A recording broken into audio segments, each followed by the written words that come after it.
Umalis po ng Malacanang bilang Pangulo si Noynoy Aquino. Dumating naman siya sa kanyang tahanan sa Times Street bilang Citizen Noynoy.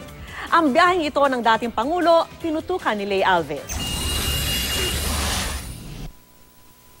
Paglabas ng gate ng palasyo ng Malacanang, habang tinatahak ang kahabaan ng JP Laurel, ibinaba ni dating Pangulong Aquino ang bintana ng kanyang sasakyan at nakipagkamay sa mga nag-aabang sa kanya. Humihinto rin ang sasakyan ni Pinoy kapag nagkukulay pula ang traffic lights.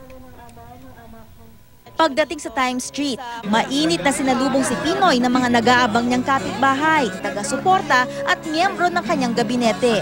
At ngayon ho, the best president ever na nagkaroon sa Pilipinas, ang ating Pangulo pa, Pangulong Benigno Aquino. Tila na antig ang damdamin ni Pinoy na ipinag-pray over pa ng kanyang mga kapitbahay.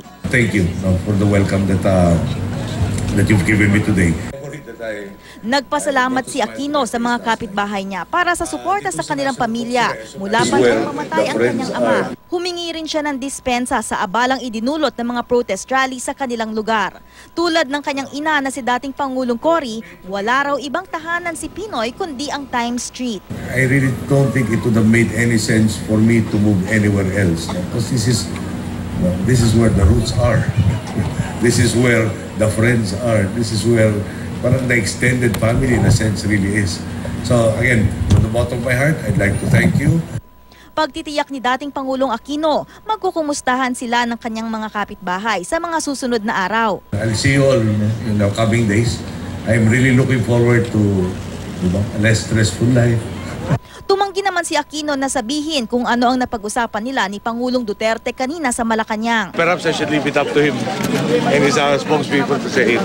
I don't want to violate any confidence. Pagpasok sa bahay, pinanood daw ni Pinoy ang inaugural speech ni Pangulong Duterte.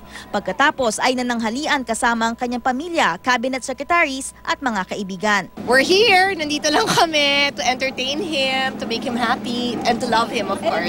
Bago na ang bahay ng mga Aquino sa Times Street, nagpasya raw ang pamilya na magtayo ng bago dahil sa kalumaan na rin ng dating istruktura. Baka malungkot din daw si Pinoy sa mga alaala sa lumang bahay. Kahapon niya nga lang nakita ang bago niyang tirahan at ngayong araw ginawa ang house blessing.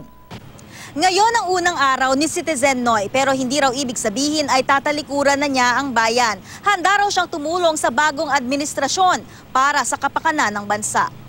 Ilang oras pa lang nakakauwi si Pinoy, sumugod na ang mga rallyistang ipinoprotesta ang mga pulisiyang ipinatupad ng pamahalaang Aquino.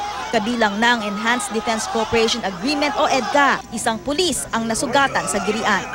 Lay Alves, Nakatutok, 24 Oras.